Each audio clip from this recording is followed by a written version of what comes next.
함께 보실 말씀은 시편 1편 1절에서 6절까지 말씀이 되겠습니다.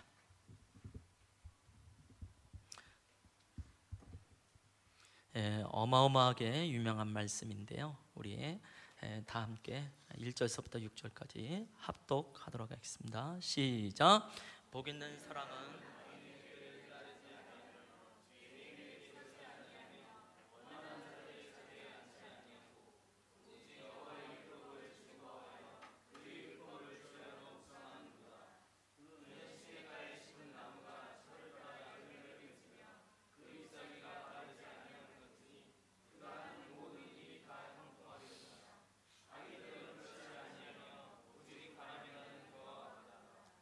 그러므로 악인들은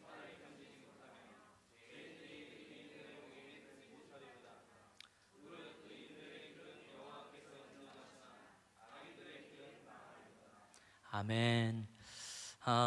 가을이 되어지니까요, 우리의 몸도 그렇고 우리의 마음도 그렇고 좀 차분해지지 않나라는 생각을 하게 됩니다. 우리 한번 옆에 사람의 얼굴 보고 인사하실 때요, 그렇게 인사하면 어떨까요? 당신은 아버지 안에 계십니다 라고 한번 인사해 보시죠.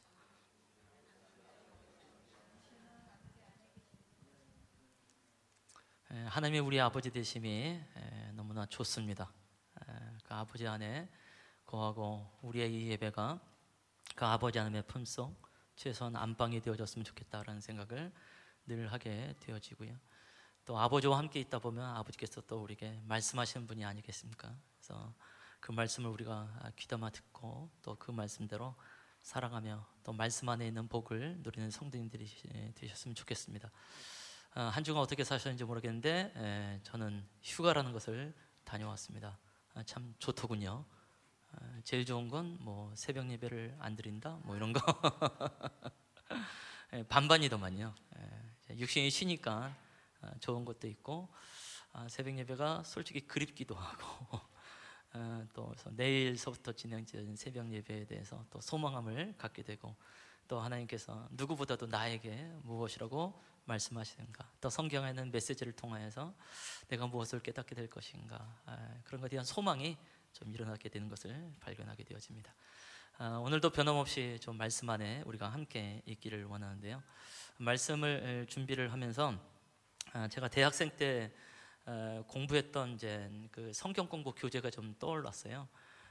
그 일명 뭐 7단계라고 불렸던 것인데, 그리스도인의 풍성한 삶이라는 제목을 가지고 만든 이제 7과로 이제 되어 있는 부분이에요. 그래서 6과를 보면 그리스도인의 양식, 그래서 말씀이라고 되어 있습니다. 그러면서 그림이 이렇게 사파로 이제 그려져 있었어요. 그래서 이 그림이 그때 당시 굉장히 좀 신선하게 다가왔습니다. 이거 뭐 30년도 넘은 이야기입니다만 굉장히 좀 귀했어요. 보다시피 성경책이고요, 이 성경책을 쥐고 있는 손가락을 하나하나 보면 듣기, 읽기, 공부, 암송, 묵상 이렇게 되어 있습니다. 우리가 성경 말씀을 대할 때에 들어야 됩니다라는 것을 강조하고 있죠. 이것은 설교 말씀을 듣는 것까지 포함해서 말하고 있고요, 뿐만이 아니라 성경을 읽으셔야 됩니다라는 것이고, 뿐만이 아니라 성경을 공부해야 됩니다. 연구해야 됩니다. 더 나아가서 암송하십시다. 할렐루야. 이번 휴가 기간 동안에 좀 아름다운 좀 만남이 있었고요, 놀라운 지혜를 하나 좀 제가 배운 게 있어요. 이 지혜를 언젠간 나누게 될 것이고, 이 지혜를 함께 좀 누렸으면 좋겠다는 생각을 하게 되어집니다. 암송이 암송, 이 성경 암송이 얼마나 귀한가에 대해서 함께 나눌 일이 있게 되겠습니다만, 성경에서 이제 암송에 대해서 아주 귀하게 말씀하는 분들이 나오죠. 뿐만이 아니라 묵상이 나오게 되어집니다. 그래서 이 다섯 가지 이제 손가락을 떠올리면서 우리가 성경을 이해를 하시면 좋겠다라고 말씀을 드리고 싶습니다. 이 중에서 가장 중요한 부분 아마 묵상이 아닐까. 그래서 엄지 손가락에다가 올려놨죠. 제가 이제 성경책을 하나 갖고 왔는데요, 성경책을 들 때 듣기만 해가지고는 이게 들기가 굉장히 불안하죠. 또 그 듣고 그 다음에 읽으면 어느 정도는 버틸 수 있을런지 모르지만 역시 불안합니다. 거기다 공부까지 하면 이건 굉장히 놀라운 사람이죠. 굉장히 안정감 있게 보이게 되지 않겠습니까? 거기다가 아까 말씀드렸던 놀라운 지혜, 바로 이제 이 암송을 하게 되어지면 이제 뭐 웬만한 이제 존경할 만한 좀 신앙인이 되지 않나라는 생각을 하게 되어집니다. 그래서 이 네 가지 손가락 있는 것도 굉장히 안정감이 있긴 있어요. 근데 중요한 건 누군가가 이거를 낚아채 버리면 방법이 없다라는 것을 발견하게 되어지죠. 그래서 뭘 해야 됩니까? 결국은 묵상을 해야만이 정확하게 쥐어지게 되어지고, 아무리 흔들어도 누군가가 뺏어가려고 해도 뺏기지 않는 모습을 발견하게 됩니다. 물론 듣고 암송하고, 읽고 암송하고, 뭐 그렇죠, 나름 그렇죠. 그러니까 이게 아무리 봐도 이 묵상이라는 것이 가장 중요한 부분이 아닐까라는 생각을 해보게 되는데요. 이 묵상에 대해서 뭐 나중에 또 나눌 일이 있게 되겠습니다만, 지금 혹시 묵상을 하고 계시다든지 아니면 묵상을 하다가 좀 지쳐서 포기하신 분이 있다고 한다면, 제가 대학생 때서부터 묵상에 대해서 이 세 가지를 이제 늘 지키게 되었던 것 같아요. 특히 이제 말씀 묵상이라고 하는 굉장히 오래된 말씀 묵상의 이제 교재를 보게 되면 거기서 세 가지를 중요하게 말하고 있습니다. 성경 말씀을 묵상할 땐 하나님이 어떠한 분인지를 알면 됩니다. 두 번째, 하나님께서 나에게 주시는 메시지가 무엇입니까? 교훈이 무엇입니까? 이 두 가지만 알면 될 것 같아요. 그 다음에 맨 마지막으로 뭐냐면 적용을 하는 것이 중요합니다. 그래서 이 묵상에 세 가지 원칙이 있게 되어지는데요. 뭐 듣고 읽고 공부하고 암송하시지만 꼭 묵상하시면서 그 은혜를 누리시면 좋겠다라고 말씀을 드리고 싶습니다. 그래서 오늘도 이제 성경 또 공부에 관해서 함께 나누게 되어지는데요. 사실 우리 한국 교회, 뭐 초대교회 복음이 막 들어왔을 때 한국 교회는 이제 성경 말씀과 뗄래야 뗄 수 없는 관계 가운데 있게 되어지고요. 사실은 선교사들이 들어오기 전에 먼저 성경이 번역되어 있는 상태가 한국 교회인 것을 발견하게 되어집니다. 그 부분은 이제 다음 주에 함께 더 나눠보기를 원하고요. 한국 교회 성경과 관련되어 있어서 아주 중요한 사람이 있습니다. 그 사람은 바로 이제 토마스라고 하는 선교사가 되어집니다. 로버트 J. 토마스라는 선교사가 되어지는데요. 아마 어릴 때서부터 교회를 다녔던 분들은 웬만하면 이 선교사님 이야기를 다 들으셨을 거라고 생각을 하는데요. 최초의 이제 순교한 선교사님이라고 이제 말씀을 드릴 수 있게 되겠고요. 이분은 이제 우리가 잘 아는 대로 국사책에도 나오는 제너럴 셔먼 호라고 하는 상선을 타고 왔었고, 이제 거기에 함께 통역관으로 있다가 이 사람은 복음을 전하고자 하는 목적으로 왔다가 대동강변에서 좌초된 배에서 나오게 되어지고, 거기서 한 병세에 의하여 찔림을 받아서 죽게 되어집니다. 그때 이제 성경책을 뿌리면서 주 예수를 믿으라, 그러면 너와 내 집이 구원을 얻으리라, 이런 메시지로 굉장히 유명하신 분이십니다.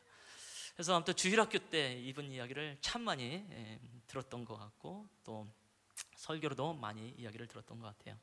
근데 쭉 지나 보니까 어느 부분은 약간은 좀 비약된 부분도 있는 것을 좀 발견하게 되어지고요. 이 정도의 이야기로만 끝나지 아니하고 그 다음에 있었던 놀라운 일들을 발견하게 되어지면서 이분의 한 일이 얼마나 귀한가, 또 이분을 통해서 하나님께서 행하신 일이 무엇인가를 더 알게 되는 것 같습니다. 그래서 조금 더 자세하게 토마스 선교사님에 관한 부분을 좀 말씀을 드리고, 또 오늘 본문 말씀을 함께 보면서 오늘 설교를 좀 나가보려고 합니다. 토마스 선교사님은 1840년에서 1866년까지 사셨습니다. 그러니까 만 26년의 삶을 사신 거죠. 굉장히 짧은 좀 인생을 살게 되어졌는데요. 영국 출신이 되겠고, 런던 선교회에서 중국으로 이제 파송이 되어졌습니다. 사실 1863년도가 되어집니다. 그러니까 20대 초반에 23살의 나이에 중국으로 가죠. 이미 결혼을 한 상태였었고, 함께 부부가 하는데 워낙 뭐 그때 당시 중국이라고 하는 상황이 좋지 않은 상황이었습니다. 상해에 머물게 되어졌는데, 상해라는 것이 지금이야 놀라운 도시이지만 그때는 얼마나 힘든 곳이었겠어요. 안타깝게도 몇 개월이 안 돼서 그의 부인 캐롤라인, 이분이 유산도 경험하게 되어지고, 또 사실은 사망에 이르는 일들이 나타나게 되어집니다. 굉장히 안타까운 현상이죠. 그래서 굉장히 시리에 빠지게 되어지고, 또 동료 선교사와의 관계도 좀 안 좋은 관계 가운데 있게 되어졌어요. 그래서 예나 지금이나 또 선교사들도 쉽지 않구나라는 생각을 좀 하게 되어지는데요. 그래서 어떻게 보면 모든 것을 접고 통역관 일로서 자기 일을 했습니다. 워낙 이제 언어에 좀 탁월했던 분이었고 그때 당시에 이미 몽골어나 중국어나 러시아어를 통역을 할 수 있을 만큼 능통했다라고 이야기를 하고 있습니다.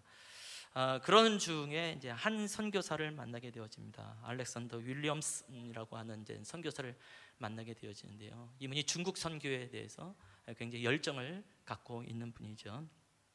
그래서 이분과 함께 이제 중국인 예배를 좀 섬기게 되어지는데요. 어느 날 보니까 중국인하고 좀 다른 흰 옷을 입은 사람들이 온 거예요. 우리는 금방 느낄 수 있죠. 이 사람들은 조선인이구나라는 것을 알게 되어졌습니다.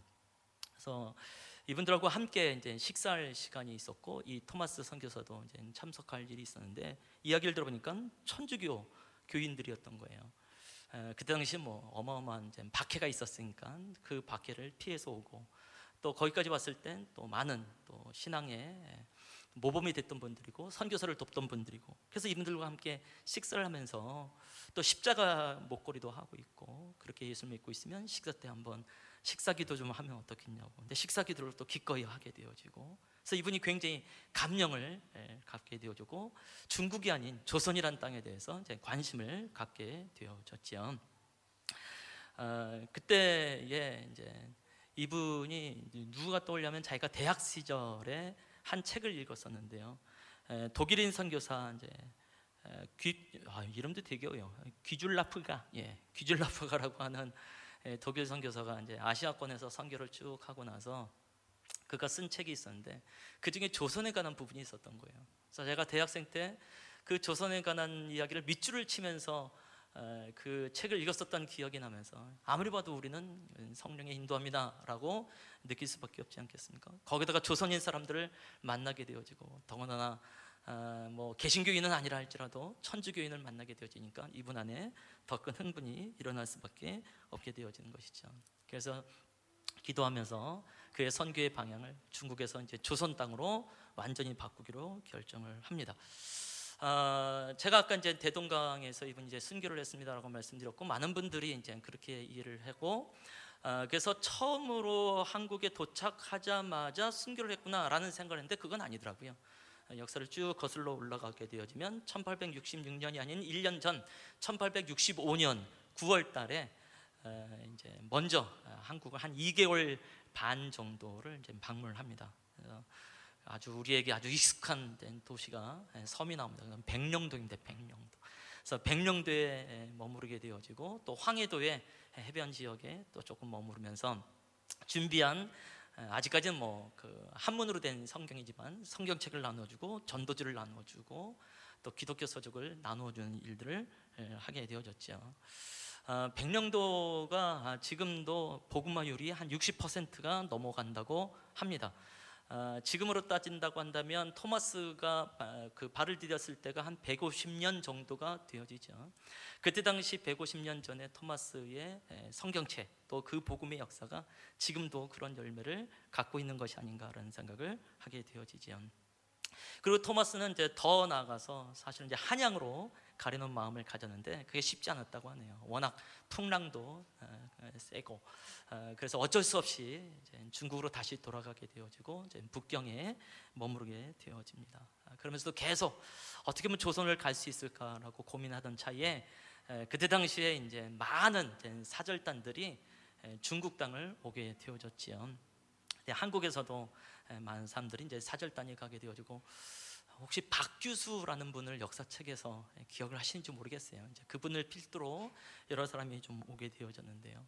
이들과 함께 또 교제를 하면서 또 다시 한번 조선에 대한 소망을 갖게 되어집니다. 그 중에 한 사람을 통해서 듣게 된 건 뭐냐면 본인이 지금 이제 66년도에 만난 거고요. 65년도에 백령도나 이제 황해도 지역에서 성경을 뿌렸을 때 그 성경이 전해져서 누군가가 그 성경책을 읽었다는 거예요. 그래서 읽은 사람이 함께 그 사절단으로 와 있는 것을 또 발견하게 되어진 것이죠. 그래서 이분 안에 굉장히 좀 흥분됨이 일어날 수밖에 없고, 그래서 그가 런던 선교회에 이제 썼던 편지 내용 중에 그런 내용이 하나가 있습니다. 제가 한번 읽어볼게요.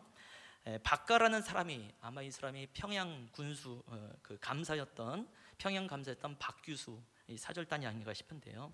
박가라는 사람이 며칠 전에 제게 말하기를 평양에 배포된 책을 한 권 입수하여 정독했다고 했습니다. 그는 조선말로 야소교 책이 매우 좋소이다. 과거에는 이제 예수교라고 말하지 않고 야소교 이렇게 말했죠. 예수라고 말하지 않고 야소 이렇게 말을 했죠. 그래서 야소교 책이 매우 좋소이다라고 했습니다. 인간적인 관점에서 생각할 때 조선인은 기독교의 진리에 대하여 적개심을 품고 있지 않습니다. 저는 조선 사람들이 우리의 기독교 서적을 열정적으로 읽는다는 것을 자신 있게 말할 수 있습니다. 참 놀라운 일이죠. 자기가 뿌렸던 성경을 읽었던 사람이 와서 그 책에 관한 이야기를 하니까 이분 안에 흥분됨이 일어날 수밖에 없고, 이 박규수라는 사람을 좀 의지하면서 드디어 2차 이제 선교행을 조선으로 이제 가게 되어지죠. 채비를 다하고 1차적으로 백령도를 갔었기 때문에 그것을 또 한 번 들게 되어집니다. 이미 1년 전에 만났던 사람들이 이 토마스 선교사를 좀 반기게 되어졌고요. 거기서 또 성경책을 나누어주고 또 거기서 또 전도도 하게 되어지면서 드디어 배를 타고 이제 평양으로 가기로 이제 결정을 합니다. 평양으로 가려면 서울에 한강이 있듯이 이제 평양으로 들어가면 대동강을 통해서 이제 들어가게 되어지는 것이죠. 그것이 이제 1866년 이제 8월 17일쯤이다라고 생각을 하시면 될 것 같습니다. 토마스는 이것에 대한 굉장히 흥분됨이 있었던 것 같아요. 그래서 이번에도 그 런던 선교회에 편지를 보냅니다. 이번에도 상당히 많은 성경과 기독교 서적을 가지고 출발하며 이 모든 것이 그곳 사람들의 환영을 받으리라고 기대하고 있습니다. 이게 1866년 8월 1일에 쓴 편지가 되어집니다. 그래서 굉장히 기대와 흥분감으로 갖게 되어지죠. 여러 가지 뭐 방법을 구해지지만 잘 되지 않은 상태 속에서 미국 상선 제너럴 셔먼호를 만나게 되어집니다.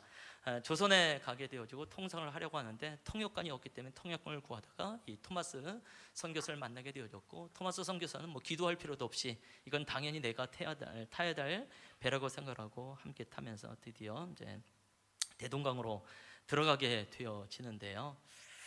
아무리 봐도 이제 대동강에서 이게 쉽지 않은 상황이 되어졌겠죠. 우리가 이미 잘 아는 대로 흥선대원군이라고 하는 사람이 쇄국전책을 쓰게 되어졌고, 이미 뭐 신미양요라고 하는 프랑스와의 전쟁도 있었고, 똑같이 보여지는 서양인들이 왔으니까 적군으로 보일 수밖에 없는 상황이 아니겠어요? 그럼에도 불구하고 이제 토마스 선교사는 이제 대동강을 따라서 만경대까지 갈 때까지 중간중간에 작은 배에 내려서 또 그 지역에 있는 사람들에게 성경을 뿌리고 또 전도지를 나누고 계속해서 이제 가게 되어지죠. 우리가 알기로는 이제 맨 처음에 그 대동강에 도착을 해서 이제 뭐 순교하는 걸로 있게 되어지지만 한 3번이나 4번에 걸쳐서 중간에 내려서 또 전도도 하고 또 성경을 나누게 되어집니다.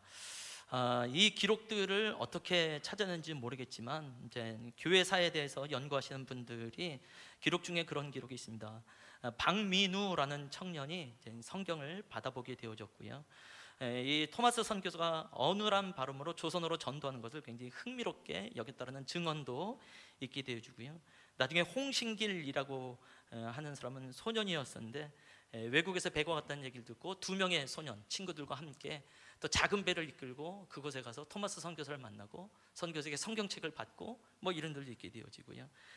그 중에 배재근이라는 하는 소년은 성경책을 받아들고 자기 할아버지가 서당 선생님이었는데 할아버지께 전화해 드렸을 때 할아버지가 굉장히 혼내면서 이런 책을 보면 안 된다고 했던 기록들이 쭉 있게 되어집니다. 그러니까는 어떻게든지 이 토마스 선교사가 한 일이 있다고 한다면 성경을 나누고자 애쓰는 모습을 발견하게 되어지는 것이죠. 근데 뭐 여전히 통상은 잘 이루어지지 않은 상황이 되어지고, 또 이 제너럴 셔먼호도 어떻게든지 극복하려고 애를 썼지만 안 되는 상황이 되어집니다. 그래서 이미 우리가 잘 아는 대로 드디어 이제 조선군과의 전쟁이 일어나게 되어지고요. 안타깝게도 이제 배가 숙섬이라는 곳에 이제 좌초하게 되어집니다. 그래서 조선에서는 이제 작은 배들 가운데 배들을 이제 지푸라기들 다 올려놓고요. 불을 지피고 큰 배에다가 제너럴 셔먼에게 보내지요. 그래서 그 제너럴 셔먼에 이제 불이 붙으면서 거기서 사람들이 나옵니다. 그 중에서 이제 토마스도 이제 간신히 기어서 나오게 되어질 때 변함없이 이는 또 성경책을 끌어안고 나오게 되어지죠. 그래서 대동강변에 머무르게 되어지는데요. 이런 사진을 보셨는지 모르겠어요. 그 배가 지금 뭐 상선이 타고 있는 가운데 있고, 그 다음에 섬에 이제 내려서 이제 토마스 선교사가 앞에 있고요. 그 앞에 이제 성경책도 함께 있는 것을 발견하게 되어집니다. 그리고 그 자리에서 이제 참수를 당하게 되어지죠. 이때 참수했던 사람이 참 놀라운 사람입니다. 박춘권이라고 하는 사람인데요. 나중에 이가 예수를 믿게 되어졌고 장로가 되어졌기 때문에 이때 참수하는 사람이 누군지에 대해서 성경은 그 교회사에서는 알 수 있는 것을 발견하게 되어지죠. 한번 같이 읽어볼 수 있을까요? 나중에 이 박춘권이라고 하는 분이 이제 증언한 것을 이제 기록이 남긴 건데요. 한번 읽어볼까요? 시작. 내가 서양 사람을 죽이는 중에 한 사람은 지금 생각할수록 이상한 감이 있다. 내가 그를 찌르려고 할 때에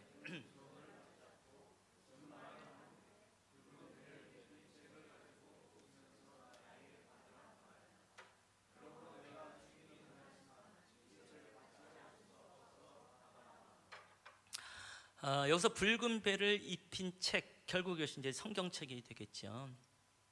그러니까 조선말을 어느 정도는 했지만 아까 말씀드린 좀 어눌한 상태 속에서 제가 뭐 연기가 될런지 모르겠지만 지금 칼을 들고 있는 이 사람 앞에서 이제 성경책을 들고 웃어야 되잖아요.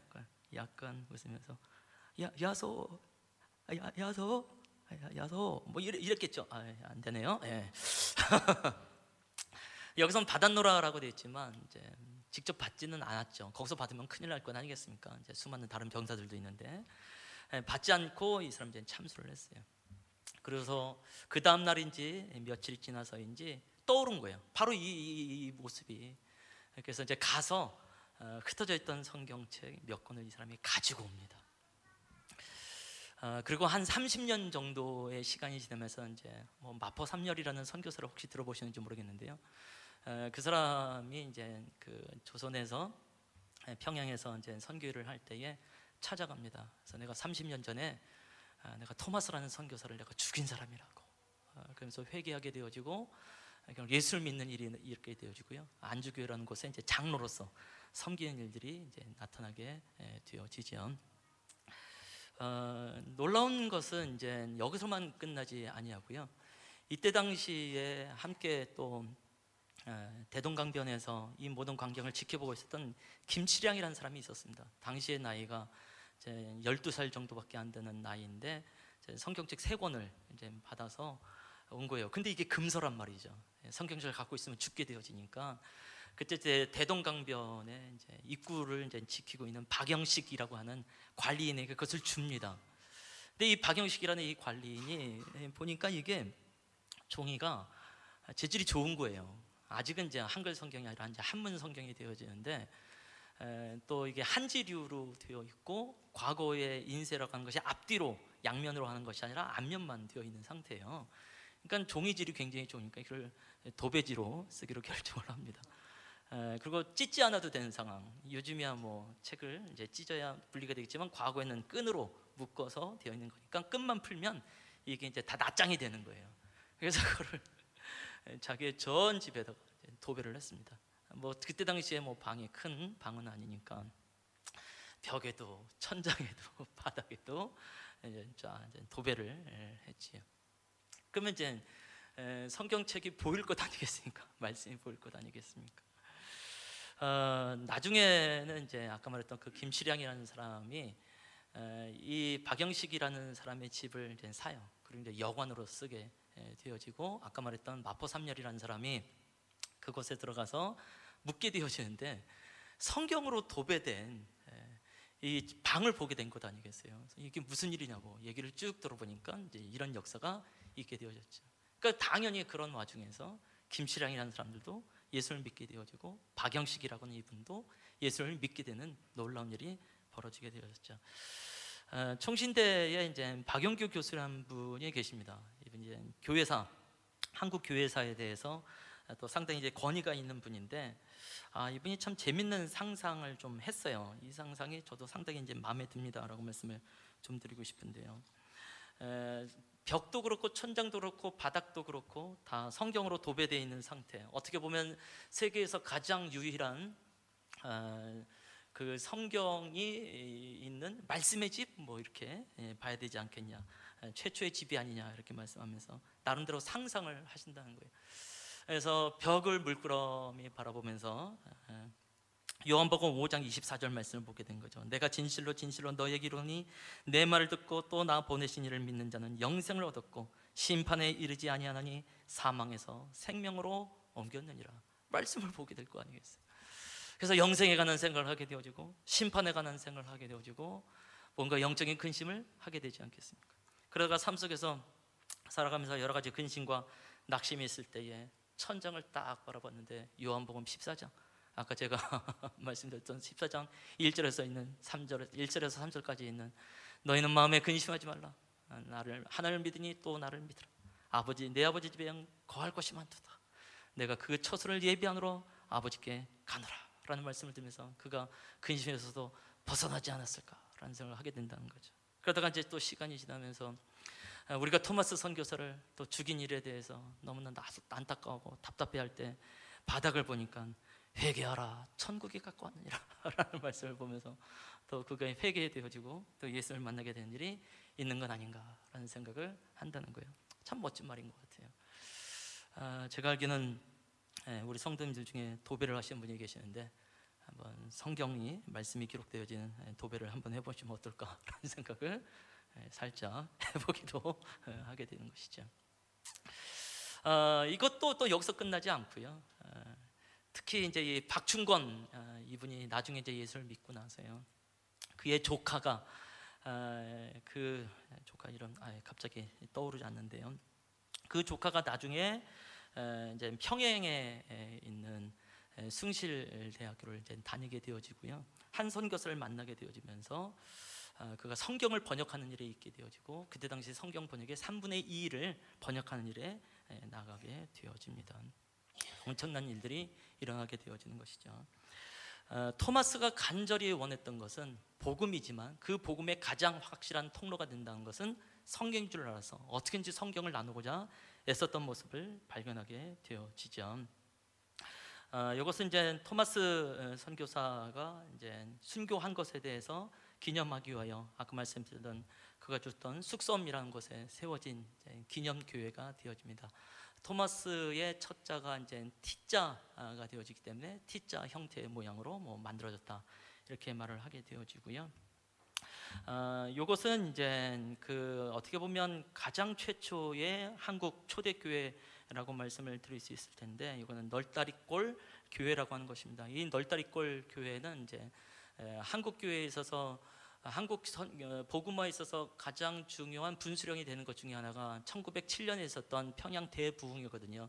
장대현 교회라는 곳에서 엄청난 부흥이 있게 되어지는데 그 장대현 교회의 모체가 되는 것이 널다리꼴 교회가 되어집니다. 아까 말씀드린 대로 이제 성경 말씀을 도배를 하고 이것이 여관으로 쓰여졌다가 사실은 이곳이 교회로 바뀌게 되어지고 장대현 교회의 모체가 되어지는 그런 교회가 되어집니다. 우리가 읽고 있는 이 성경이 생각보다 훨씬 더 가치 있고요, 훨씬 더 놀랍다는 것을 발견하게 되어지죠. 아마 웬만하면 집에 다 성경책이 계실 텐데 그 성경을 어떻게 하고 계신지 굉장히 궁금하기도 합니다. 성경이 우리에게 오기까지에는 사실은 엄청난 또 순교가 있었던 것을 좀 기억하면서 성경 말씀에 좀 들어가 보시면 어떨까라는 생각을 하게 되어지죠.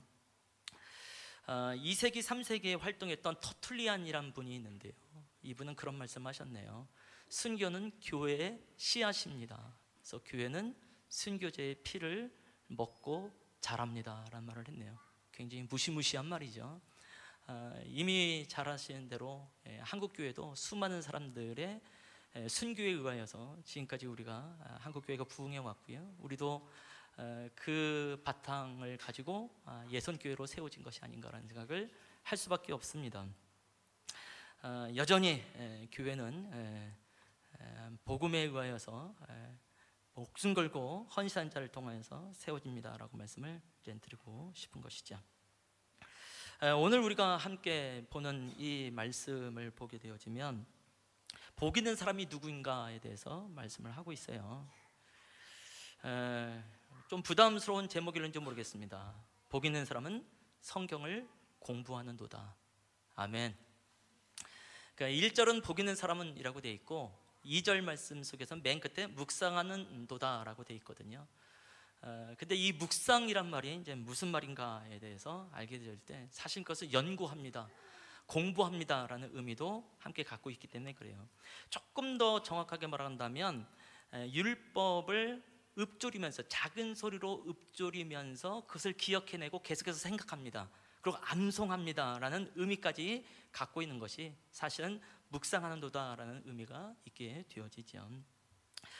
그래서 성경은 사실은 많이 읽고 많이 기억하고 많이 생각하고 암송하고 공부하는 것에 대해서 굉장히 깊은 관심을 갖고 있습니다. 더군다나 여호와의 율법을 즐거워한다라고 되어 있어요. 여호와의 율법을 그야말로 사모하게 되어지고 여호와의 율법을 최우선권으로 두는 것을 발견하게 되어지는 것이죠. 당연히 여호와의 율법은 오늘날 우리에게 말한다면 성경을 말할 거라고 생각을 합니다. 한마디 말해서 복 있는 사람은 성경을 공부하는 사람입니다 라고 말씀을 드리고 싶은 것이죠. 그러면서 비교가 되어지는 것이 있는데요, 그것은 4절 말씀이 되어집니다. 4절 말씀을 보면 악인들은 그렇지 않으며 라고 되어 있습니다. 바람에 날리는 겨와 같도다 이렇게 말씀하십니다. 그래서 바람에 날리는 겨와 같도다 라는 말씀을 보게 되어지면 우리는 그 앞절 3절 말씀을 떠오르게 되어져요. 복 있는 사람은 묵상을 하게 되어지는데 3절 말씀 보면 그 사람은 시냇가에 있는 나무가 철을 따라서 열매를 맺고 잎사귀가 마르지 아니함 같고 그 행사가 다 형통할 것입니다. 그래서 3절 말씀이 있고 그 다음에 4절 말씀에 가서 오직 바람에 나는 겨와 같도다 라고 되어져 있기 때문에 악인들이라고 하는 사람은 철을 따라 열매를 못 맺는 사람들이구나, 악인이라고 하는 사람은 잎사귀가 마르는 사람이구나, 악인들이라고 하는 것은 그 행사가 형통치 않은 사람이구나 라를 말을 하게 되어지고, 또 심판을 견디지 못한다라고 되어 있고 6절에서는 멸망한다라고 말씀했기 때문에 나타나는 현상에 대해서 우리가 자꾸 생각을 하게 되어지는데, 사실은 이때 악인들이라고 하는 것은 1절에 말하고 있는 복 있는 사람은 하고 대꾸로 비교가 되어집니다 라고 말씀을 드릴 수밖에 없게 되겠죠. 그래서 한마디로 말해서 악인들은 누구일까요?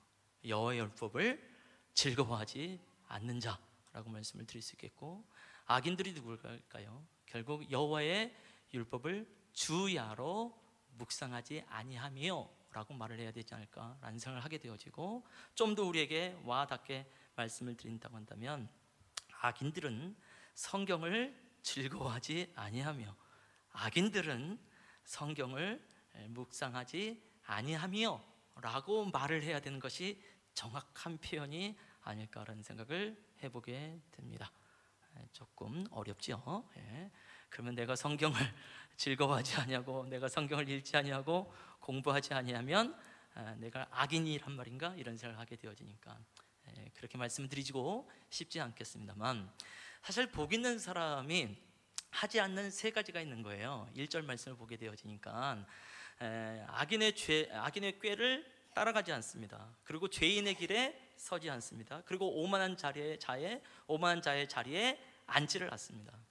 그러니까 악인들의 꾀를 따르지 않는다, 악인들의 생각을 따라가지 않는다, 악인들처럼 생각하지 않는다라는 말이 되겠죠.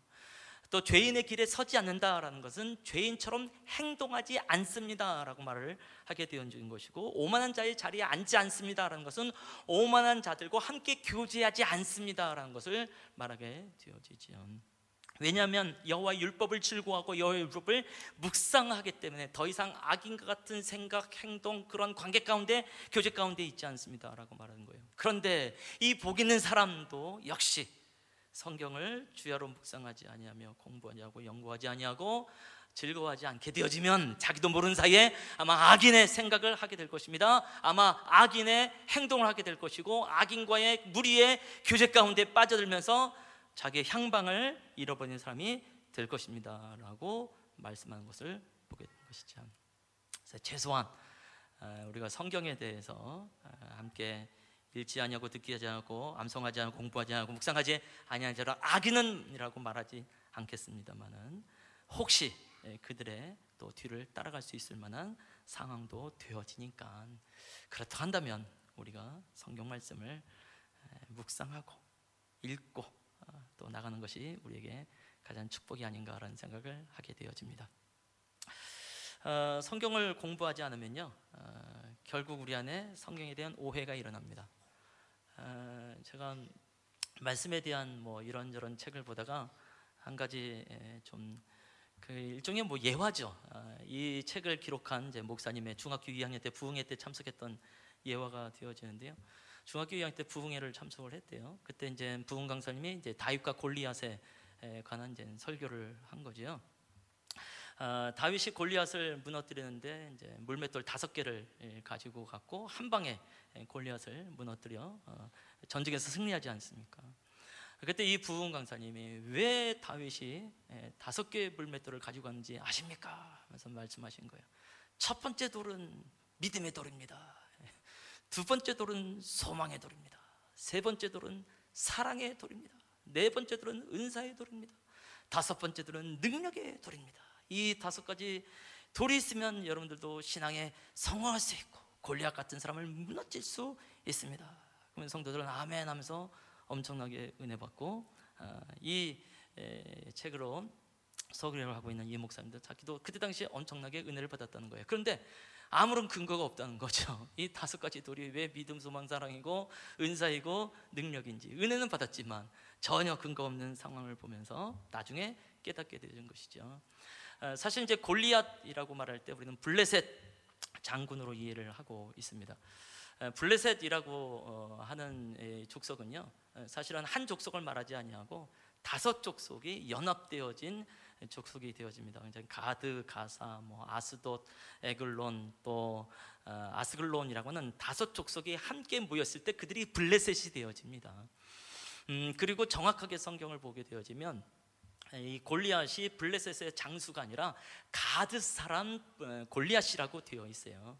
그러니까 그때 당시에 가드 사람 골리앗뿐만이 아니라 가사 사람의 대표도 있을 것이고 아스돗의 대표도 있을 거고 에그론의 대표도 있을 거고 그 5 족속의 대표되는 장수가 있었겠죠. 물론 그 중에서 가장 센 놈이 골리앗이었겠지만, 그러니까 다윗은 무엇이었을까요? 바로 이 골리앗을 하나 무너뜨리고 나머지 4개 가지고 나머지 족속의 대표들도 장수들도 다 무너뜨리고는 의도가 다윗 안에 있었던 것을 발견하게 되는 것이거든요. 그러니까 이것을 이제 성경 우리가 자세히 읽지 아니하고 자세히 묵상하지 아니하고 공부하지 않고 연구하지 않을 때에 이런 오해가 있을 수 있겠습니다라고 말씀을 드리는 것이고요. 제가 진짜 이거보다 더 황당한 얘기인데요, 좀 오래전에 들었던 얘기인데, 성경에 보면 여호수아가 나오잖아요. 여호수아는 누구의 아들로 되어 있냐면 성경에 보면 눈의 아들이라고 되어 있어요. 눈의 아들. 눈은 사람 이름이거든요. 근데 어느 부흥 강사님이 그렇게 설교를 하셨대요. 눈의 아들은 바로 이 눈이라고. 눈의 아들 여호수아. 그래서 여호수아가 모세 다음에 제2의 지도자가 될 수밖에 없는 것은 바로 눈의 아들이기 때문에 그렇다고. 그때 당시에 그 읽고 너무 많이 웃었는데 뭐 요즘은 이제 그렇게 말씀하시는 분들이 없겠지만 혹시 우리가 또 성경을 읽다가 그런 오해가 있을 수도 있겠죠. 그래서 이 모든 오해는 우리가 성경을 좀 정확하게 읽고 공부하지 않기 때문이 아닌가라는 생각을 하게 되어지면서 다시 한번 성경 안에 들어가시를 권해드립니다. 오늘서부터 이제 8주 동안 성경 공부를 하게 되어져요. 오늘 우리 대표 기도하는 우리 열준 형제가 이 성경 공부를 위해서 기도를 했네요. 얼마나 감사한지. 그래서 신청란에 이름이 올라갈 거라고 이제 기대를 하면서 분명히 저보고 지난주에 짧게 기도하겠습니다 그러더니 굉장히 오랫동안 기도를 했어요. 부평 얘기까지 하고 저도 몰랐던 얘기하고 이게 다 주님 안에서 자라가고 있구나. 기도를 우리가 한다는 게 너무 중요하구나라는 생각을 하게 되어졌는데, 이제 이경호 선교사님이 이제 그 11월이면 이제 또 인도로 가게 되어지는데요. 국내에 있으면서 당신의 사역에 대해서 기도 편지를 카톡으로 좀 나누더라고요. 그 중에 하나가 이제 우리 예선교회에서 8주 동안 있는 것에 대해서 이제 나누게 되어졌습니다. 거기에 이런 내용이 좀 있었어요. 뭐라고 돼 있냐면 이제 그 예선교회에서 함께 이제 성경 공부를 인도하는 게 좀 부담스러운 거죠. 이제 그러다가 이제 마음에 결단을 했어요. 하지만 하나님의 말씀을 읽고 이제 뭔가를 갈등하다가 이제 결정한 거죠. 하나님의 말씀을 읽고 하나님 아버지를 이해하고 그분이 하신 말씀을 이해하고 그 말씀대로 살면서 삶의 기쁨과 평안과 확신이 온다면, 그리고 제 달란트가 쓸모 있다면 why not? 여기 아마 슬라이드로 있을 것 같은데요. 이 글을 제가 읽으면서 큰 소망이 일어나게 되어졌습니다. 누구보다도 이분도 하나님의 말씀을 사모하고 있는 사람이구나. 하나님의 말씀을 또 사모하고 있는 사람과 함께 교제하고 있는 것만으로도 저는 굉장히 좀 기분 좋아지는 일이 아닌가라는 생각을 하게 되어집니다. 하나님의 말씀을 읽을 뿐만이 아니라 하나님 아버지를 이해하게 되어지고요, 그분이 하신 말씀을 또 이해하게 되어집니다.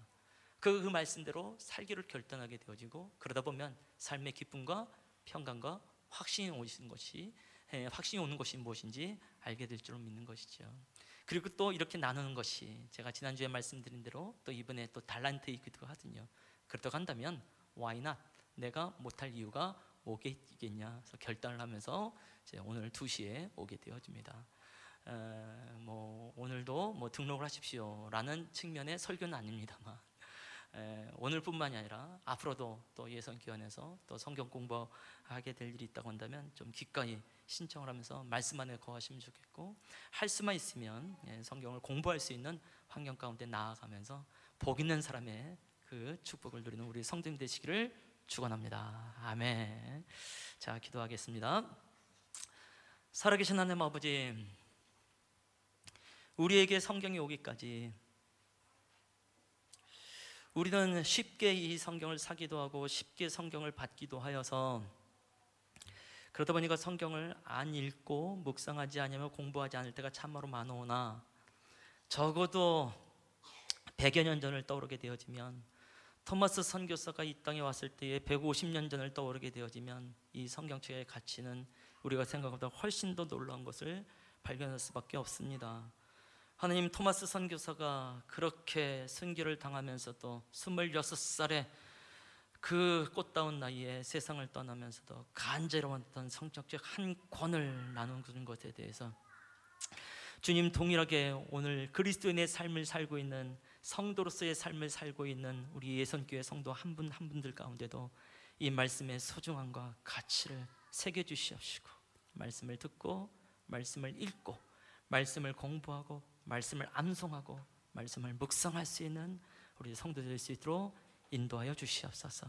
주님, 우리가 광고하고 기도한 대로 오늘서부터 8주 동안 있게 되어지는 셀프 바이블 스터디 가운데에 성령으로 기름 부어 주시옵시고, 하나님의 말씀을 이해하며 하나님을 이해하고 하나님의 메시지를 이해하고 그 말씀대로 살아갈 수 있는 성도들 될 수 있도록 인도하여 주시옵소서. 예수님의 이름으로 기도합니다. 아멘. 지금은 우리 주 예수 그리스도의 은혜와 아버지 하나님의 사랑과 성령의 교통, 그 사귐의 은총이 오늘 하나님의 말씀을 소중하게 여기며 이 말씀을 묵상하고 연구하고 공부하면서 복 있는 사람으로서 삶을 살아가길 원하는 우리의 성도님들과 이 가정과 일터와 이 나라 민족 케냐 땅 위에 이제로부터 영원토록 함께 있을지어다. 아멘.